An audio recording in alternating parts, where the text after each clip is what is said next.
It was one of those nights that was colder than it should have been for late autumn. Emily gripped the steering wheel, squinting through the windshield at the thick fog that had rolled in out of nowhere, swallowing up the narrow, winding road. Her old sedan groaned around the curves as she tried to navigate her way back to the main road. The map app had glitched, and she had taken a wrong turn on her way home. Now she was lost in the middle of nowhere. The only company a nearly empty gas tank and a sharp, gnawing unease. Then she saw it, a figure by the side of the road, just standing there, backlit by her headlights. A man, in his 30s maybe, dressed in dark clothes, soaked to the bone from the dense mist. He didn't flag her down, didn't even turn his head. He just stared straight ahead as if waiting for something. Against her better judgment, Emily slowed the car and rolled down the window, just enough to speak. "Are you okay? Need help?" The man turned to her slowly, his face expressionless, his eyes hollow. "Car broke down," he said, his voice barely audible over the engine's hum. "Need a ride." Every instinct screamed for her to drive away, but something in those eyes, those empty, haunted eyes, compelled her. She unlocked the door, and he slid into the passenger seat without a word, dripping water onto the worn fabric seats. Emily cleared her throat, gripping the wheel tighter. "Where to?" she asked. "Just drive," he murmured, staring out the window, his gaze focused on something far beyond the road. The silence grew heavy, and Emily tried to focus on the road, though her heart was racing. After a few minutes, the man spoke. "You believe in ghosts?" The question hit her like a jolt of ice water. She tried to laugh it off, but her voice sounded hollow. "Not really? Why?" He didn't answer right away. After a long pause, he said, "They say you can't really leave this town once you've seen them. You're marked. Forever." Emily swallowed, trying to keep her hands from shaking. "Seen who?" He turned to look at her, his face pale and gaunt in the dim light of the dashboard. "The lost ones. People who died here, forgotten, without anyone to mourn them. They linger, looking for someone to bring them back." Her fingers tightened on the wheel. "So, you've seen them?" "Yes," he whispered, "and I see them everywhere." Emily felt a shiver crawl down her spine. She glanced at him out of the corner of her eye. There was something wrong with his skin. Too pale, almost grayish, as if he hadn't seen sunlight in years. His fingers were clenched tightly on his lap, long and bony, the nails brittle and cracked. The fog thickened, and the road ahead became harder to see. She flicked on the high beams, but they barely cut through the dense mist. The man leaned forward, staring into the distance. "There," he pointed. "Turn there." Emily frowned. There was no turn, only more fog and shadows, but she felt compelled to follow his directions. She veered the car off the main road onto a smaller gravel path, the tires crunching beneath her. The deeper they went, the more the trees closed in around them, gnarled and twisted like reaching fingers. Finally, the man spoke again, his voice barely a whisper. "This is where it happened." Emily stopped the car, looking around nervously. "Where what happened?" "The accident. My accident." She felt her blood go cold. "Wait, what?" He turned to her, his eyes hollow, his skin almost translucent now, blending with the fog. "I was driving home, lost control. They never found my body." Emily's mouth went dry. Her hand reached for the door handle, but it wouldn't budge. She was trapped in the car with him. She took a shaky breath, trying to keep calm. "What do you want from me?" she asked, her voice trembling. His face twisted into something that might have once been a smile. "Just a ride. To the other side." She tried the door again, but it was as if the car had come alive, locking her in.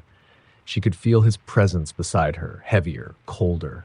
The fog crept through the air vents, curling around her ankles, creeping up her legs. "Please," she whispered, her voice barely audible. "I don't belong here." He leaned closer, his face inches from hers. She could feel the chill of his breath, off-fried as cold as ice. "Neither did I." Suddenly, there was a shriek, an ear-piercing wail that filled the car, making her head throb. She clamped her hands over her ears, but it was inside her head, like a voice clawing its way into her thoughts. Shadows danced outside the car, figures moving in the mist, their eyes hollow and staring, faces contorted in anguish.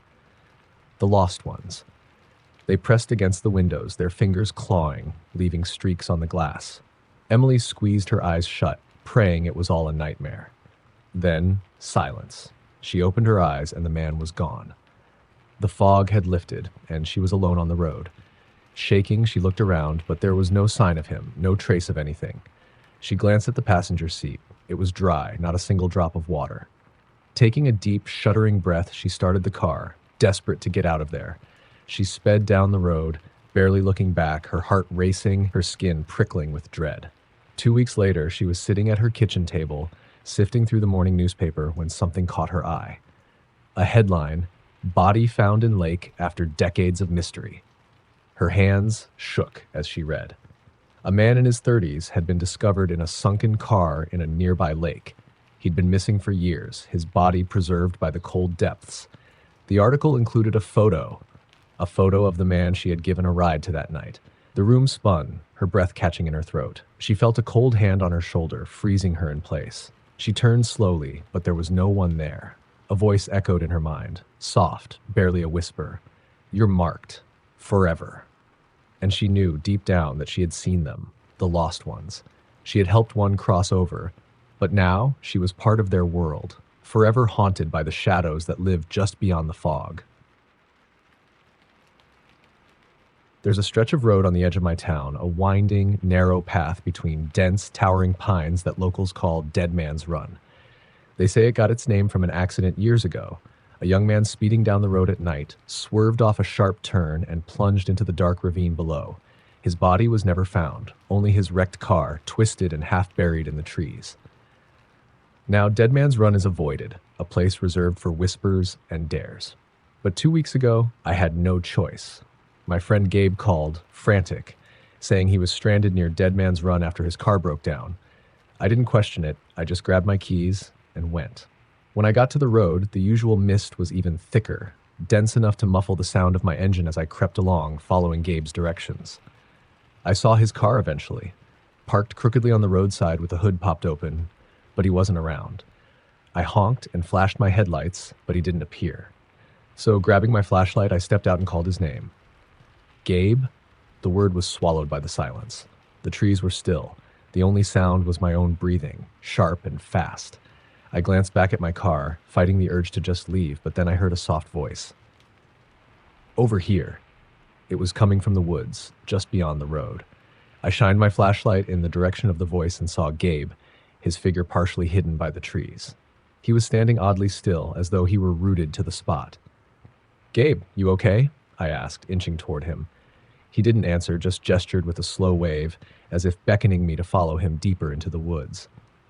My skin prickled with unease, but he was my friend, so I took a step closer. When I was a few feet away, he turned and started to walk further into the trees. I followed, keeping my light on him. He moved strangely, each step a stiff, unnatural motion, as if he wasn't quite sure how to walk. "Gabe, what's going on?" I called. His answer was barely a whisper. "You'll see." I was just about to ask him again when my flashlight flickered, and for a split second his face came into full view. My blood went cold. Gabe's eyes were wide, his face pale, his expression a frozen mask of terror. That was when I saw something else. Long fingers resting on his shoulder, skeletal and pale, the nails sharp and blackened. My flashlight flickered again, and suddenly Gabe wasn't alone. The figure behind him loomed tall, towering over him, a twisted silhouette with eyes that glowed faintly in the darkness. It looked human, but wrong. Its limbs were too long, its head tilted at an unnatural angle, and its skin looked waxy, stretched too tight over a thin frame. My feet were rooted in place, but then Gabe's voice cut through the air, louder, desperate. "Run! Please, run!" I didn't need to be told twice. I turned, sprinting back toward the road, my flashlight barely lighting the path in front of me. Behind me, I could hear something crashing through the trees, faster, closer. My breath hitched, every hair on my neck standing up, but I didn't dare look back. I could feel it, whatever it was, right behind me, its icy breath on my neck, each step a relentless beat against the earth. Finally, the road came into view, and I practically dove into my car, slamming the door shut. My hands were shaking so badly I could barely get the keys into the ignition. But as soon as the engine roared to life, I tore out of there, not looking back. I made it home, locked every door, and stayed up all night replaying what had happened. My phone buzzed the next morning. It was a text from Gabe's sister. "Have you seen Gabe?" it read. "He didn't come home last night." I wanted to tell her everything, but how could I? No one would believe what I'd seen. Not even Gabe would have if our roles had been reversed. But I knew the truth. I'd seen Dead Man's Run for what it really was. more than a place haunted by a tragic accident. It was a trap, a feeding ground, a place where something waits in the darkness, luring the lost, making them disappear. Gabe's car was found the next day, abandoned, just as I'd seen it. The police combed the woods but found no sign of him, no clue of where he'd gone. They ruled it a missing persons case, and the town went on as if nothing had happened. But I knew the truth. Dead Man's Run had taken another soul, and I could still hear his last words echoing in my mind, his voice barely a whisper.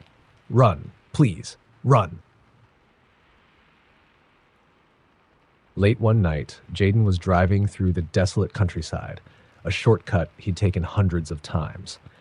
The road twisted and turned through empty fields, flanked by dark forests. His headlights barely cut through the dense fog rolling in, but he kept his eyes on the road, eager to make it home after a long day. As he rounded a sharp bend, his headlights caught a figure on the side of the road. A girl, young, maybe 16 or 17, dressed in a thin, white dress that looked far too cold for the biting autumn night. She was barefoot, her dark hair matted against her face, and her head hung low as if she were staring at something in her hands. Against his instincts, Jaden slowed the car and rolled down the window. You okay? He called out. The girl didn't respond. She didn't even look up, just stood there, her shoulders hunched, shivering. Jaden's gut twisted, but he told himself she might be in real trouble. He put the car in park, grabbed his jacket, and approached her cautiously. Hey, he said gently, wrapping his jacket around her shoulders. Are you lost?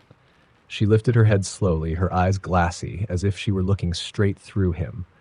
A chill ran down Jaden's spine. Her skin was as pale as the moonlight, and there was something dark on her dress. Dirt, maybe, or blood. The girl opened her mouth, but no words came out. Instead, she lifted her hand and pointed down the road. Did something happen? He asked, his voice barely a whisper. But she only pointed, her eyes pleading. He hesitated. Every instinct screamed at him to get back in the car and leave. But something held him there. He glanced down the road and noticed faint tire tracks veering off into a ditch, disappearing into the darkness. He looked back at her and she nodded slowly, urging him on. Taking a deep breath, he walked toward the edge of the ditch, his heart pounding. His phone flashlight barely pierced the fog, but he could just make out the shape of a mangled car at the bottom, overturned and half submerged in mud. His stomach dropped. He took a step closer, dread pooling in his gut. The driver's side window was shattered, the metal crumpled around it. Inside, he could just make out a person slumped against the steering wheel, unmoving. He scrambled down the slope, slipping in the mud, and peered inside the car. His blood went cold. It was his own face, pale and lifeless, pressed against the shattered glass. The world spun around him. He stumbled back, breath coming in ragged gasps, but the girl's hand was suddenly on his shoulder, steadying him. He looked up at her, panic flooding his veins, but she only stared at him with those hollow eyes. Help me, she whispered, her voice barely a breath, so faint it was like a memory echoing in his mind. Jaden's thoughts reeled. Help you? He stammered. What do you mean? You're not real. None of this is real. But the girl didn't move, her cold hands still gripping his shoulder. I was waiting, just like you. I waited for someone to come. No one came.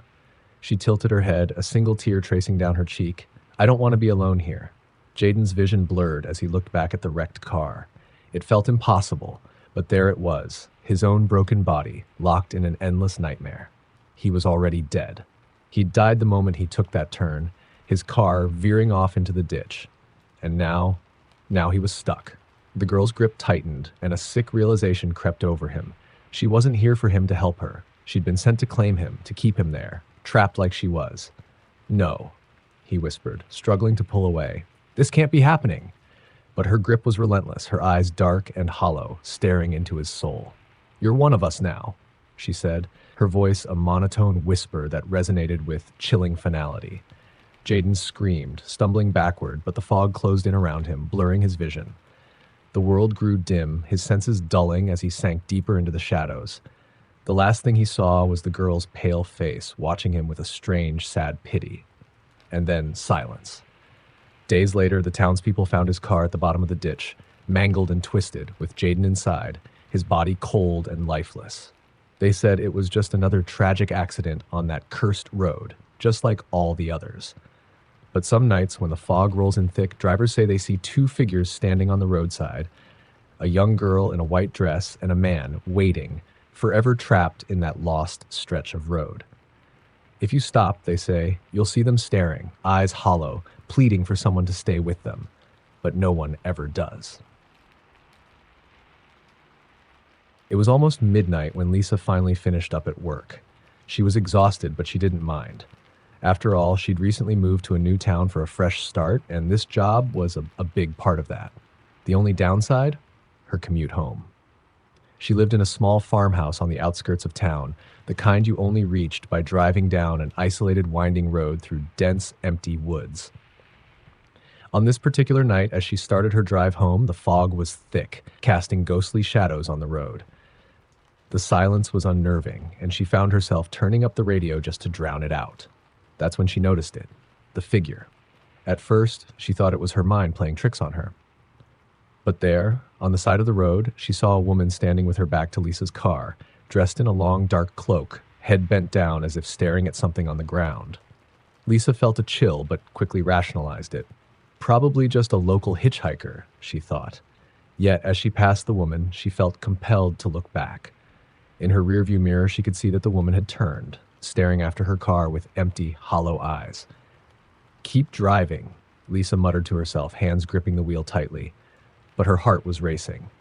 A few miles past, the fog thickening, her headlights barely penetrating the dense, swirling mist.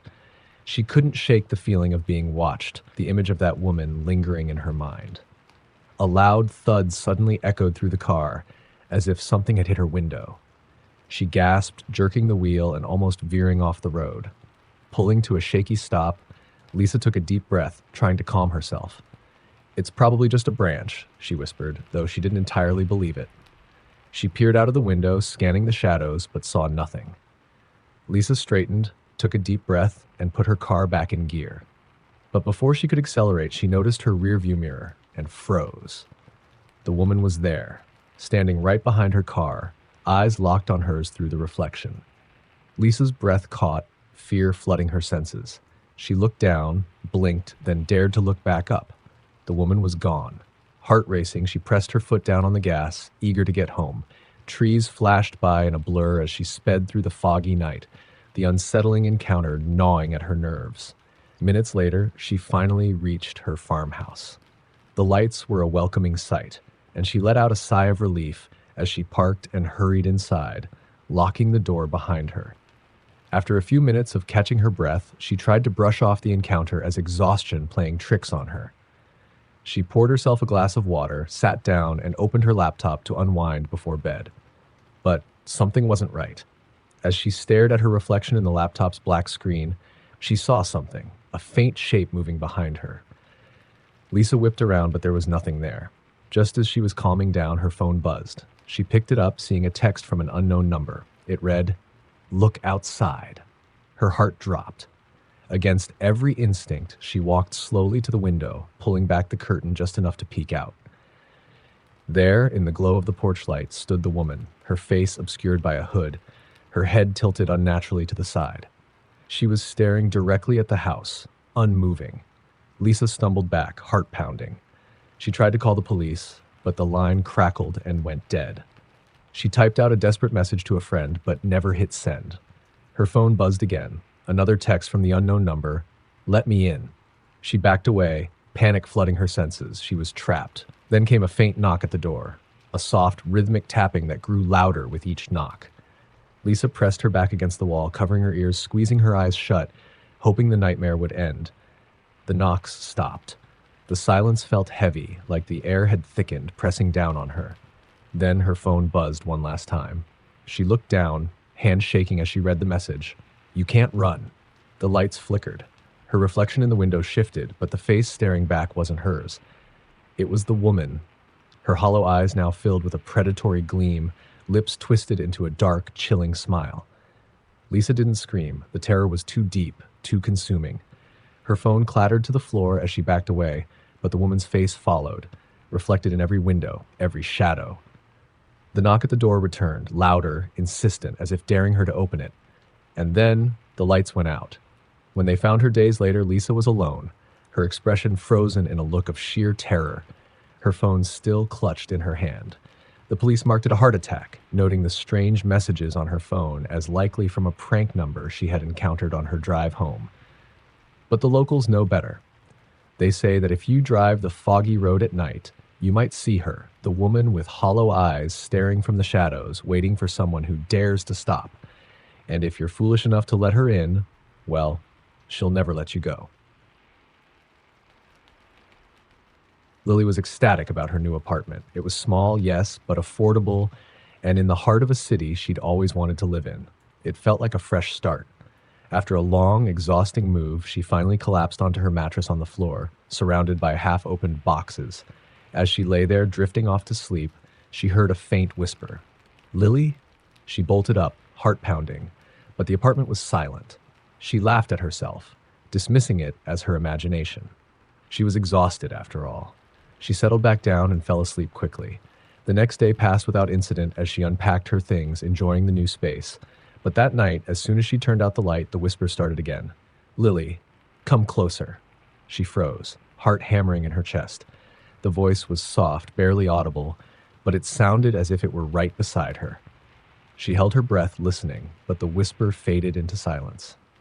In the morning, she chalked it up to stress and fatigue. Moving was exhausting, after all. But the whispers returned that night and the night after that. Each time they were clearer, a little louder, as though whatever was whispering was getting closer. On the fourth night, she lay awake, waiting. When the whisper came, she could hear every word, chilling and direct. "Lily, I'm here, right here." She forced herself to turn on the light, scanning the room. Nothing. No one. But when she glanced at her full-length mirror propped against the wall, she felt a jolt of fear. There was something there. Just a flash of movement, too fast to catch. Lily decided to ignore it. She spent the next day trying to rationalize it, telling herself she was just spooking herself out, that she'd been under too much stress. But that night, she awoke to the sound of scratching. It was faint, steady, coming from somewhere close. "Help me," the voice murmured, softer than before, but unmistakably close. Clutching her phone as a makeshift flashlight, she scanned the room, eyes darting around wildly. Then she saw it, the mirror. The glass was hazy, and a faint shadow shifted behind it, moving closer. She realized the scratching was coming from within the mirror itself. She grabbed a blanket and covered it, willing herself to ignore it, but the scratching only grew louder. It sounded desperate now, frantic, as if whatever was inside was clawing to get out. The next day, she was on the verge of calling a friend to help her move out, but something in her felt drawn to the mirror. She didn't dare touch it, but she couldn't help peeking beneath the blanket. Her reflection was there, but it looked wrong. Her eyes were hollow, her face sallow and pale, and then her reflection moved, smiling a twisted, sickly grin that didn't belong to her. Lily gasped, pulling back, but her reflection leaned forward, placing a hand against the glass. "Don't you want to let me out?" it whispered, that same chilling voice echoing in her mind. She stumbled back, nearly tripping over a box as her reflection pressed harder against the glass, the surface beginning to distort, like something was pressing through. Panic surged through her, and she did the only thing she could think of. She grabbed the mirror and shoved it face down on the floor. The moment it hit the ground, the whispering stopped. The apartment was silent, and she could finally breathe again. But that night, she heard it again, muffled this time, but persistent. "Let me out, I'm almost there." Lily didn't sleep. She stayed up, listening to the scratching that continued until dawn. The next day, desperate, she covered the mirror with a heavy cloth and shoved it into her closet, barricading the door with boxes. She left the apartment, wandering around the city just to avoid going back. But when she returned, the boxes were scattered on the floor, and the mirror was leaning against the wall in its original spot, uncovered. Her reflection stared back at her, a twisted, eerie grin plastered across its face. "You can't get rid of me, Lily," it murmured, eyes wide and dark. "I'm already here." She backed away, horrified, but her reflection moved closer, pressing its hands against the glass as though it were straining to break through. That night, Lily barely slept, every creak and whisper making her skin crawl. When morning came, she was at her wit's end. She decided to destroy the mirror, breaking it into shards and wrapping it in a thick bag before discarding it in the trash outside. Relieved, she returned to her apartment, feeling the weight lift from her shoulders. For the first time, she felt safe. until she went into her bathroom. The mirror above the sink was there, foggy from her breath, and the words, "I'm still here," were written in the condensation, as if traced by a finger. And behind her, in the reflection, was her own twisted, smiling face, whispering in that same haunting voice, "You can't get rid of me, Lily. I'm part of you now." She turned, but no one was there. Yet, in every reflection from that day forward, she saw that twisted version of herself, smiling, watching, waiting.